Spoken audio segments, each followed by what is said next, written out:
കുറച്ച് നാളുകൾക്ക് മുമ്പായിട്ട് ഞാൻ എൻ്റെ ഫ്രണ്ട് യാർഡിൽ ഒരു പ്ലാന്റർ ബോക്സിൽ കുറച്ച് ചെടികൾ അറേഞ്ച് ചെയ്തിട്ടുണ്ടായിരുന്നു. മെക്സിക്കൻ ഗ്രാസ് ആണ് ഞാനതിൽ യൂസ് ചെയ്തിട്ടുണ്ടായിരുന്നത്.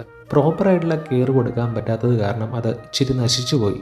മെക്സിക്കൻ ഗ്രാസിന് പകരം പേൾ ഗ്രാസ് ആണ് ഞാനിവിടെ യൂസ് ചെയ്തിരിക്കുന്നത്. അതോടൊപ്പം തന്നെ കുഞ്ഞു കുഞ്ഞു എലമെൻസും കൂടെ ആഡ് ചെയ്തിട്ട് കൂടുതൽ മനോഹരമാക്കാൻ ട്രൈ ചെയ്തിട്ടുണ്ട്. ഇപ്പം വരുത്തിയിട്ടുള്ള മേക്ക് ഓവറാണോ അതോ മുമ്പ് ചെയ്തിട്ടുള്ളതാണോ നിങ്ങൾക്ക് ഏറ്റവും ഇഷ്ടപ്പെട്ടെന്നുള്ളതും കൂടെ കമൻറ്റിൽ ഒന്ന് രേഖപ്പെടുത്താൻ മറക്കല്ലേ.